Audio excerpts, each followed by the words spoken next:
सेब खाकर झूले पर आती है और झूला झूलने लगती है। जैसे ही वे झूले से फिसलती फिसलती झूले के अंदर जाती है, तो बाजू चील उसे अंदर ही पकड़ लेती है। चलो, पहला शिकार तो मिल गया। जल्दी से इसे खाकर अपना पेट भरती हूँ। बाजू चील जरा सी भी देरी नहीं करती और फौरन से नन्ही बुलबुल को मारकर उसे खाने लगती है। और फिर दोबारा से पक्षियों से छुपकर वे उस सुराख वाले पेड़ में आकर छुप जाती है। अब रात हो गई थी। वे सारे बच्चे झूला झूलकर अब अपने अपने घरों को चले जाते हैं। सारे नन्हे पक्षी तो झूला झूलकर अपने अपने घरों को आ गए, पर मेरी छोटी वाली बेटी कहाँ है? वो तो अभी तक नहीं आई। मम्मा, मैंने तो उसे काफी देर तक ढूंढा, पर न जाने वे कहाँ चली गई। चिंता न करो बुलबुल बहन, जरूर तुम्हारी बेटी रास्ता भूल गई होगी। देखना, कल सुबह तक तो वे वापस आ जाएगी। अगले दिन सुबह भी वे सारे नन्हे पक्षी झूला झूलने आ जाते हैं। और आज के दिन जैसे ही नन्हा तोता झूले से फिसलकर झूले के अंदर आता है, तो बाजू चील उस नन्हे तोते को मारकर खा जाती है। फिर आज रात नन्हा तोता घर नहीं आया था, जिस कारण तोता और तोती तो बहुत ज्यादा ही परेशान हो गए थे। ये हो क्या रहा है? कल बुलबुल की बेटी रास्ता भूल गई थी और आज मेरा बेटा। पर मेरा बेटा तो बहुत होशियार है, वे रास्ता तो नहीं भूल सकता। पर अगर वे रास्ता नहीं भूला तो वे गया तो कहाँ गया? अब तक घर क्यों नहीं आया वापस? पक्षियों, कहीं हमारे जंगल में सांप या फिर बाजू चील तो नहीं घुस आई, जो हमारे बच्चों को छुप छुप कर खा रही हो? नहीं कालू कौवे, हमारे जंगल में बाजू चील या सांप तो आ ही नहीं सकता, क्योंकि जंगल के चारों तरफ मिट्ठू महाराज के सैनिक खड़े हैं। उनके होते हुए तो ऐसा हो ही नहीं सकता। वे सारे पक्षी बाजू चील वाली बात पर ज्यादा गौर नहीं देते और फिर अगले दिन भी वे सारे पक्षी झूला झूलने के लिए आ जाते हैं। और आज रात फिर से कोई बच्चा गायब होता है। कैसे भाइयों तुम मनोचिड़े अपनी छोटी बहन का ख्याल न रख सके? कहाँ चली गई वो? अब मैं उसे कहाँ ढूंढूंगी? मम्मा, मैं तो झूला झूल रहा था, अचानक शोनो चिड़िया न जाने कहाँ गायब हो गई, मुझे तो पता ही नहीं चला। बाजू चील तो झूले में छुपने की वजह से अब तक काफी सारे नन्हे पक्षियों को खा चुकी थी। उसका तो बस यही काम था, दिन भर वे झूले के अंदर छुपकर बच्चों को खाती थी और रात को आकर वे उस सेब के पेड़ के अंदर छुप जाती थी। बेचारी मीनू चिड़िया अपनी बेटी के वापस न आने की वजह से बहुत ज्यादा परेशान थी और सारी रात वे इसी बारे में सोचती रहती है। यही सोचते सोचते मीनू चिड़िया की आंख लग जाती है और आज रात वे एक सपना देखती है। चलो मनोचिड़े, आज मैं भी तुम्हारे साथ झूला झूलने आ रही हूँ। ऐसा बोलकर मीनू चिड़िया मानो चिड़े के साथ झूला झूलने चली जाती है। तभी जब मानो चिड़ा झूले से फिसलता हुआ अंदर जाता है, तो मीनू चिड़िया देखती है कि कोई कपड़े में छुपा हुआ था और उसके हाथ में एक बड़ा चाकू भी था, जिस चाकू से वे मानो चिड़े को मार डालता है। तभी इतना भयानक सपना देखकर मीनू चिड़िया की फौरन से आँख खुल जाती है। हाय रे, ये कैसा सपना था? मेरा मनोचिड़ा, जरूर जरूर उस झूले में ही कुछ है जो हमारे बच्चों को मार रहा है। बस रात ढलती है और सुबह जाती है और सुबह सवेरे ही मीनू चिड़िया सब पक्षियों को अपना सपना सुनाती है।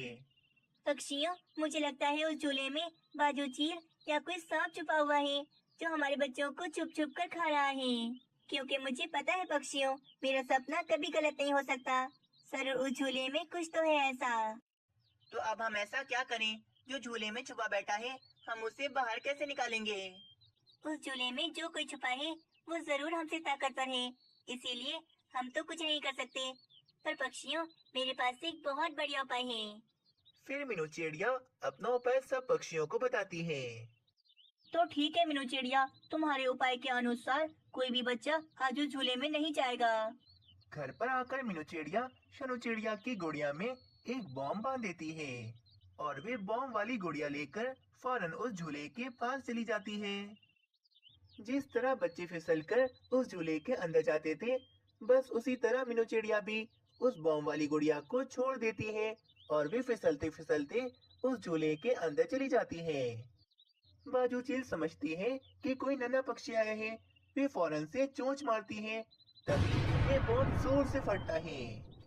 बॉम्ब फटने की वजह से वे झूला तो पूरी तरह से टूट फूट जाता है और बाजू चील भी बुरी तरह मर जाती है। बस बॉम्ब की आवाज सुनकर वे सारे पक्षी ये देखने फौरन से वहां पर आते हैं। ये देखो भाई, बाजू चील की लाश। इस दुष्ट चील ने अब तक न जाने कितने मासूम बच्चों को मार कर खा लिया। पर कालू कावे, इस बाजू चील को बिल्कुल ठीक सजा मिली है। हमने इससे अपने बच्चों का बदला ले लिया। बाजू चील के मरने की वजह से अब जंगल में दोबारा से सब कुछ ठीक हो जाता है। देखो रानी, आज मैं कितना ज्यादा कमा कर लाया हूँ। आज मैंने पक्षियों को 2 मजबूत घर बनाकर बेचे हैं। अरे वाह भाई, ये तो आपका लकड़ियों का कारोबार बहुत अच्छा चल रहा है। मैं तो कहती हूँ आप बस लगे रहें इसी काम में। कालू कौवा जंगल के फालतू पेड़ जिस पर किसी पक्षी का घोंसला नहीं था वे काटकर पक्षियों को घर बनाकर देता था और इस तरह कालू कौवे का काफी मुनाफा हो जाता था। एक दिन कबूतर कालू कौवे के पास कालू कौवे के घर में आता है। कालू कौवे, तुम मुझे मजबूत लकड़ियों का घर बनाकर दो। जो दाम बोलोगे वो मैं तुम्हें देने को तैयार हूँ। हाँ हाँ, क्यों नहीं भाई, मैं तुम्हारे लिए भी मजबूत लकड़ियों का घर बना दूंगा। ठीक है कालू कौवे, पर हाँ, पैसे मैं तुम्हें घर बनने के बाद ही दूंगा। नहीं नहीं कबूतर, पैसे तो तुम्हें अभी ही देने पड़ेंगे, क्योंकि ये मेरा उसूल है। पैसे पहले, काम बाद में। क्या कालू कावे, क्या तुम्हें मुझ पर भरोसा नहीं है? तुम मुझे जानते नहीं कि मैं कितने सालों से जंगल में रह रहा हूँ। क्यों कबूतर, क्या तुम हमारे फूफी के बेटे हो? पैसे तो तुम्हें अभी ही देने पड़ेंगे। कबूतर कालू कौवे को पैसे देकर वहाँ से चला जाता है। भोजन तो आपने कर लिया है, अब बस आप सो जाए आराम से। वैसे भी कल सुबह आपको जल्दी उठकर कबूतर का घर बनाना है।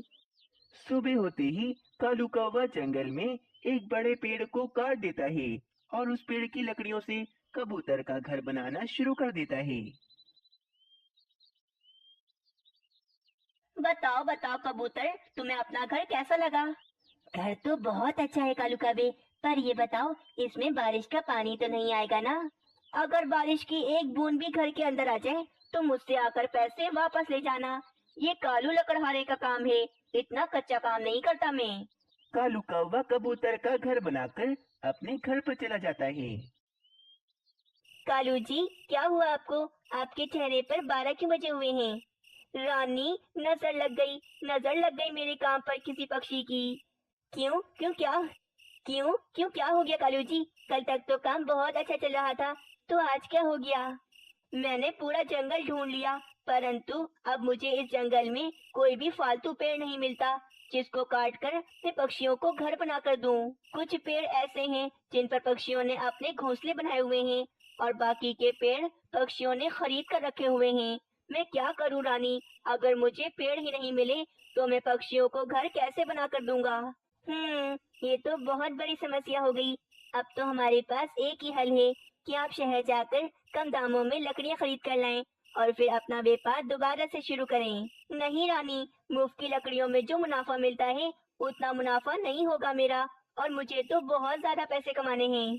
बस अब मैंने सोच लिया है कि मैं रात को जब सब पक्षी सो जाएंगे तो पक्षियों के खेतों से जाकर उनके पेड़ काट लूंगा। इस तरह किसी पक्षी को पता भी नहीं चलेगा और मेरा धंधा चलता ही रहेगा। हाँ, उपाय तो अच्छा है, मैं भी आपका साथ दूंगी। आप पेड़ काटना और मैं नजर रखूंगी। रात हो जाती है। मीनू चिड़िया अपने बाग में काम करके वापस अपने घर चली जाती है। कुछ देर बाद मीनू चिड़िया के बाग में लालची कौवा और कौवी लकड़ियों की तलाश में आ जाते हैं। वाह कालू जी, मीनू चिड़िया के बाग में तो बहुत सारे बड़े बड़े सेब के पेड़ हैं। चलें, अब आप अपना काम शुरू करें, मैं नजर रखती हूँ। रात के अंधेरे का फायदा उठाकर कालू कौवा उस पेड़ को काटने लगता है और पेड़ काट के उसकी सारी लकड़ियां अपने साथ ले जाता है।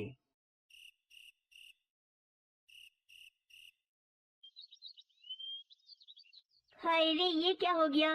मेरा तो कितना नुकसान हो गया। आखिर रात को कौन चोर लकड़हारा मेरा सेब का पेड़ काट के ले गया? मेरे तो समझ में नहीं आ रहा। हमारे जंगल का कोई पक्षी तो ऐसा नहीं कर सकता। जरूर दूसरे जंगल से ही कोई लकड़हारा पेड़ काट कर ले गया होगा। आज रात फिर से कालू कौवा चिड़िया के बाग से लकड़ियां चुराकर वहां से भाग जाता है। चलो रानी, अब तोते के बाग में चलते हैं। मैंने देखा है वहाँ पर बड़े बड़े अमरूद के पेड़ लगे हैं। हम जाकर अमरूद का पेड़ काटते हैं अब। फिर क्या था, कौवा और कौवी तोते के बाग से भी अमरूद के पेड़ की लकड़ियां काटकर उसे अपने साथ ले जाते हैं। सुबह होती है तो ये देखकर तो तोता और मीनू चिड़िया दोनों बहुत ज्यादा परेशान हो जाते हैं। न जाने कौन दुष्ट है जो हमारे पेड़ काट रहा है। उसको पता नहीं कि हम पेड़ कितनी मुश्किलों से लगाते हैं और वे एक रात में ही हमारे पेड़ काट कर ले जा रहा है। अगर इसी तरह हमारे बाग के सारे पेड़ कट गए तो हम क्या करेंगे? हमारा धंधा तो बंद हो जाएगा फिर। कालू कौवे की वजह से तोता और मीनू चिड़िया अब और ज्यादा परेशान हो गए थे। और वहीं कालू कौवा तो बहुत ज्यादा खुश हो रहा था, क्योंकि कालू कौवे के पास अब लकड़ियों की कोई कमी नहीं थी। मेरा व्यापार दोबारा से चल पड़ा। देखो रानी, मेरा व्यापार दोबारा से चल पड़ा। देखो देखो, मेरा मुनाफा और भी ज्यादा होने लगा है अब। कालू कौवे की लालच तो अब और भी ज्यादा बढ़ती ही चली जा रही थी। अगले दिन कालू कौवे के पास उल्लू सेठ आते हैं। काफी तारीफें सुनी है मैंने तुम्हारी कि तुम बहुत मजबूत घर बनाते हो। इसीलिए मैं भी तुम्हारे पास चला आया। कालू कौवे, मुझे अपने लिए एक बड़ा सा घर बनाना है और वो भी बहुत मजबूत। हाँ हाँ उल्लू सेठ, मैं आपका बड़ा सा घर बना दूंगा। घर तो तुम बना दोगे, पर हाँ, मुझे अपना घर सिर्फ और सिर्फ आम के पेड़ की लकड़ियों से ही बनवाना है। ये सुनकर कालू कौवा सोच में पड़ जाता है। आम का पेड़, ये तो मेरे लिए बहुत मुश्किल हो जाएगा, क्योंकि हमारे जंगल में एक भी आम का पेड़ नहीं है। पर मैं क्या करूं? मैं उल्लू सेठ को मना भी नहीं कर सकता। चलो कुछ करूंगा, कहीं से भी आम के पेड़ की जुगाड़ कर ही लूंगा। अगर मैंने मना कर दिया तो मोटी कमाई मेरे हाथ से निकल जाएगी। ठीक है उल्लू सेठ, मैं आपके लिए बना दूंगा बड़ा सा घर। बस मुझे कुछ दिनों का समय दे दें। अब कालू कौवा आम के पेड़ की लकड़ियों की तलाश में दूसरे जंगल निकल जाता है। मैं तो दूसरे जंगल भी आ गया, पर अभी तक मुझे यहाँ पर भी कहीं आम का पेड़ नहीं मिला। कालू कौवा थोड़ा और आगे जाता है तो इसे एक जगह पर एक विशाल आम का पेड़ मिल ही जाता है। मिल गया मुझे आम का पेड़। अब जल्दी से इस बड़े से पेड़ को काट कर इसकी लकड़ियों से उल्लू सेठ का घर बनाना शुरू कर देता हूँ। कालू कौवा जरा सी भी देरी नहीं करता और उस बड़े से आम के पेड़ को काटना शुरू कर देता है।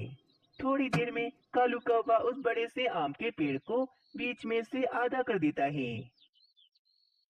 आम का पेड़ कटते ही उस पेड़ का मालिक रानी कौवी का भाई वहां पर आ जाता है। कालू कौवे, ये क्या कर दिया तुमने? मैंने कितनी मेहनत से अपना ये आम का पेड़ लगाया था। अभी ही इस पर आम लगे थे और तुमने मेरा पेड़ ही काट दिया। कालू कौवे, नहीं छोड़ूंगा मैं तुम्हें अब। रानी कौवी का भाई बहुत गुस्से में कालू कौवे को बहुत मारने लगता है। रानी कौवे के भाई की मार की वजह से कालू कौवे को अब सबक मिल गया था और कालू कौवा अब शहर से लकड़ियां खरीदकर पक्षियों को घर बनाकर देता था। ये कहानी कालू कौवे और इसकी पत्नी रानी कौवी की है। कालू कौवा काफी गरीब था। वे अमीर होना चाहता था, परंतु वे कुछ नहीं कर पा रहा था। कालू जी, शादी से पहले तो मेरे भाई ने मुझे किसी चीज की कोई कमी नहीं होने दी। जो चाहती थी वो खाती थी। पैसों की तो कोई चिंता ही नहीं थी मुझे। परंतु जब से आपसे मेरी शादी हुई है, आपने तो मेरी जिंदगी ही बर्बाद कर दी। रानी, अब बस भी करो। शादी से पहले मैं जो भी कमाता था वो खुद पर उड़ाता था और बहुत ज्यादा खुश था मैं। हाँ हाँ भाई, सारी गलती तो मेरी है ना। मैं चली जाती हूँ वापस अपने भाई के घर।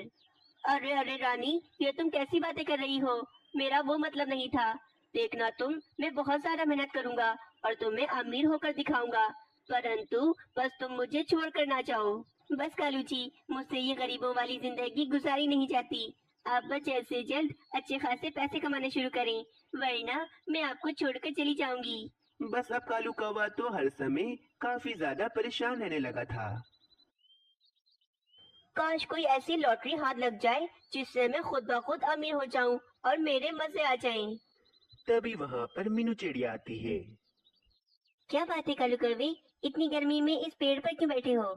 क्या बताऊं मीनू चिड़िया, मैं बस अमीर होना चाहता हूँ, और तुम तो जानती हो ना कि अमीर होना कितना मुश्किल है। हाँ, तुम ठीक कह रहे हो, परंतु अगर तुम कोई कारोबार कर लो तो तुम अमीर हो सकते हो। मीनू चिड़िया, कारोबार के लिए भी पैसे चाहिए, जो कि मेरे पास है ही नहीं। अरे तो ये कौन सी मुश्किल वाली बात है? उल्लू सेठ से तुम पैसे उधार पर मांग लो, और फिर जब तुम्हारे पास आ जाए तो तुम उन्हें लौटा देना। नहीं नहीं मीनू चिड़िया, इस बढ़ती हुई गर्मी में मैं कारोबार चलाने की मेहनत नहीं कर सकता। देखो भाई, मेहनत के बिना तो तुम कभी अमीर नहीं हो सकते। अब तुम देख लो, तुम्हें मेहनत करनी है या फिर नहीं। ये कहकर मीनू चिड़िया वहाँ से चली जाती है। इसी जंगल में नए बबलू कौवा और इसकी बहन सोनी कौवी रहने आते हैं। अगले दिन ही वे दोनों बहन भाई जंगल के सारे पक्षियों को जमा करके ऐलान करते हैं। सुनो सुनो जंगल के पक्षियों, जैसे कि आप सब जानते हैं कि मैं और मेरी बहन सोनी कवि इस जंगल में नए रहने आए हैं। मेरे पास पैसों की कोई कमी नहीं, इसीलिए मैं अपनी बहन की शादी करवाना चाहता हूँ, और मैं अपनी बहन को जहेज में एक बड़ा सा घर और सब्जियों का खेत दूंगा। अरे वाह, ये कौवा तो अमीर होने की लॉटरी है। अगर मेरी इस सोनी कवि से शादी हो जाए तो मेरा तो अमीर होने का सपना पूरा हो जाएगा, और रानी कवि भी मुझे कभी छोड़कर नहीं जाएगी। परंतु यार, रानी कवि तो कभी मेरी दूसरी शादी होने ही नहीं देगी। चलो रानी कवि के पास जाता हूँ। फिर कालू कौवा फौरन से रानी कौवी के पास जाता है। रानी रानी, तुम यहाँ घर में बैठी हो, क्या तुमने सुना नहीं? क्या कालू जी, मैंने क्या नहीं सुना? रानी, हमारे जंगल में दो नए पक्षी आए हैं, बबलू कौवा और उसकी बहन सोनी कौवी। बबलू कौवे ने ऐलान किया है कि वे अपनी बहन सोनी कौवी को जहेज में एक बड़ा सा घर और एक सब्जियों का बड़ा सा खेत देगा। अब जो कौवा भी सोनी कौवी से शादी करेगा, उसकी तो जिंदगी ही बदल जाएगी। मैं सोच रहा हूँ क्यों ना मैं ही सोनी कौवी से शादी कर लूँ, ताकि मैं बहुत ज्यादा अमीर हो जाऊँ। क्या दूसरी शादी? कालू जी कभी नहीं। अगर आपने दूसरी शादी कर ली तो मैं अपने भैया के पास चली जाऊंगी और आपको अपने भैया से बहुत मार पिटवाऊंगी। अगर मैं सोनी कवि से शादी कर लूंगा तो वे बड़ा सा घर और वे सब्जियों का खेत मेरा हो जाएगा, और शादी के बाद तो ये सब कुछ मैं अपने नाम करवा लूंगा, और उसके बाद मैं सोनी कवि को छोड़ दूंगा। फिर सब कुछ हमारा होगा, हम आराम से अमीरी की जिंदगी गुजारेंगे। क्या सच कालू जी, ऐसा हो सकता है? तो ठीक है भाई, मैं आपकी दूसरी शादी करवाने के लिए तैयार हूँ। वाह रानी, ये हुई ना कोई बात। अब देखो, हमारे दिन फिरने वाले हैं। फिर रानी कौवी और कालू कौवा फौरन बबलू कौवे के घर पर जाते हैं। बबलू भाई, मैंने आपका ऐलान सुना और मुझे सोनी कवि बहुत पसंद आई। बबलू भाई, ये मेरे पति कालू जी हैं। मैं चाहती हूँ कि मेरे पति कालू जी की शादी आपकी बहन सोनी कवि से हो जाए, ताकि हमारा भला हो जाए। क्या क्या मतलब आपका? मेरी पत्नी का मतलब है कि मैं आपकी बहन से शादी कर लूं, ताकि आपका भी भला हो जाए। अच्छा, ऐसी बात है। सोनी कवि, क्या तुम कालू कौवे से शादी कर लोगी? जी जी भाई, आपकी बात सर आंखों पर। मैं कालू कौवे से शादी करने के लिए तैयार हूँ। हाँ भाई, तो फिर ठीक हो गया। अब हम सोनी कवि और कालू कौवे की जल्द ही शादी करवा देंगे। अच्छा बबलू भाई, जहेज तो आप शादी वाले दिन ही देंगे ना? नहीं नहीं कालू कौवे, जहेज में शादी के एक दिन बाद दूंगा। ये बात सुनकर कालू कौवा और रानी कौवी खुश हो जाते हैं और खुशी खुशी लालच में वहाँ से चले जाते हैं। जब सारे पक्षियों को ये बात पता लगती है तो सारे पक्षी तो हैरान रह जाते हैं। मैं जानती हूँ कि कालू कौवा सिर्फ अमीर होने के लिए सोनी कवि से शादी कर रहा है, वरना उसे दूसरी शादी करने की क्या जरूरत है? हाँ हाँ मीनू चिड़िया, देखो तो जरा, रानी कवि भी लालच के चक्कर में अपने पति की दूसरी शादी करवा रही है। अगले दिन शादी की सारी सजावट हो जाती है। सोनी कवि दुल्हन बन जाती है। कालू कौवा तो आज बड़ा ही खुश नजर आ रहा था। कालू जी, ज्यादा खुश मत हो। याद है ना आपको अपना वादा कि शादी के बाद घर और वे खेत अपने नाम करके आप सोनी कवि को छोड़ देंगे? हाँ हाँ रानी, मुझे सब याद है। सोनी कवि सिर्फ और सिर्फ मेरे लिए अमीर होने की एक लॉटरी है। अब बस ये बातें मत करो, वरना कोई सुन लेगा। अरे वाह वाह, तुम्हारी तो लॉटरी लगी कालू कवि। क्या किस्मत पाई है तुमने। बस बस पक्षियों, मेरे पति के बारे में कोई बात नहीं करेगा। शादी में आए हो ना, तो तमीज से रहो। बस फिर सोनी कवि और कालू कौवे की शादी हो जाती है।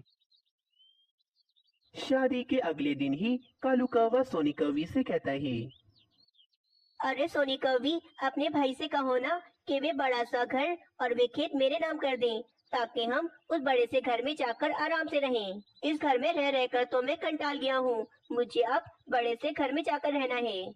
पति जी, मैं आपको एक सच बात बता रही हूँ, मेरे भाई ने जो भी ऐलान किया था वे सब झूठ था, ताकि मेरी शादी आपसे हो जाए। असल में बात यह है कि मैं और मेरा भाई बहुत ज्यादा गरीब हैं, जभी तो मेरी शादी किसी भी कौवे से नहीं हो रही थी। इसीलिए मेरे भाई ने झूठ बोला ताकि मेरी शादी किसी न किसी कौवे से हो जाए, और देखे तो मेरी शादी आपसे हो गई। क्या? अरे नहीं नहीं, ऐसा नहीं हो सकता। सोनी कवि, तुम मुझसे मजाक कर रही हो ना, है ना? अरे भाई छोड़ो ना मजाक को, अपने भाई से बोलो कि जल्दी से हमें वे बड़ा सा घर दे दें। पति जी, जो सच था मैंने आपको बता दिया, अब आपकी मर्जी है, यकीन करें या फिर नहीं। हाय रे, मैं तो लुट गया, बर्बाद हो गया। अरे भाई, तुमने मुझे इतना बड़ा धोखा दिया है। रानी, हमारे तो सारे सपने धरे के धरे रह गए।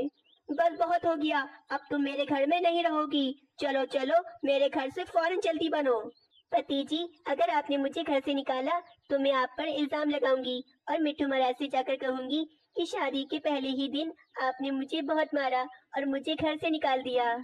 फिर आपको पता लगेगा जब मिट्टू महाराज आपको लंबी सजा सुना देंगे। अरे बाप रे बाप रानी, ये मैं कहाँ फंस गया, अब मैं क्या करूँ? बस कालू जी, ये सब कुछ सिर्फ और सिर्फ आपकी वजह से हुआ है।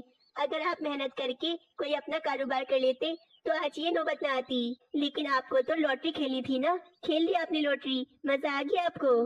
कालू जी, मुझे तो बहुत ज्यादा गुस्सा आ रहा है आप पर, अब तो मैं आपको नहीं छोड़ूंगी। और पति जी, मैं भी आपको नहीं छोड़ूंगी, आप मुझे घर से निकालना चाहते हो ना? फिर कालू कौवे की दोनों पत्नियां मिलकर कालू कौवे को डंडे से मारने लगती हैं। अरे अरे, मुझे बचाओ, कोई मुझे बचाओ, ये मैं कहाँ फंस गया, अब तो मेरी दोनों पत्नियां मुझे मार रही हैं। अगले दिन सुबह कालू कौवे की दोनों पत्नियां कालू कौवे को कुछ ज्यादा ही जल्दी उठा देती हैं। अरे भाई, मुझे इतनी सुबह सुबह क्यों उठा दिया है? पता है ना कि मैं देर से उठता हूँ। हाँ कालू जी, देर से उठते थे आप, परंतु अब नहीं, अब आप रोज सुबह जल्दी उठेंगे और हम दोनों के लिए भोजन जमा कर कर लाएंगे, वरना कल वाली मार तो आपको याद ही होगी ना। चलो चलो पति जी, अब जल्दी से भोजन ढूंढ कर लाओ, बहुत भूख लगी है मुझे। फिर कालू कौवा सुबह ही सुबह भोजन की तलाश में निकल जाता है। अब तो कालू कौवे को अपनी दो पत्नियों के लिए भोजन ढूंढना था। अब इस तरह कालू कौवे को अपनी आलसीपन की सजा मिल जाती है। दोस्तों, अगर आप सबको ये कहानी अच्छी लगी हो तो हमें कमेंट में जरूर बताएं, क्योंकि हमें आपके कमेंट का बेसब्री से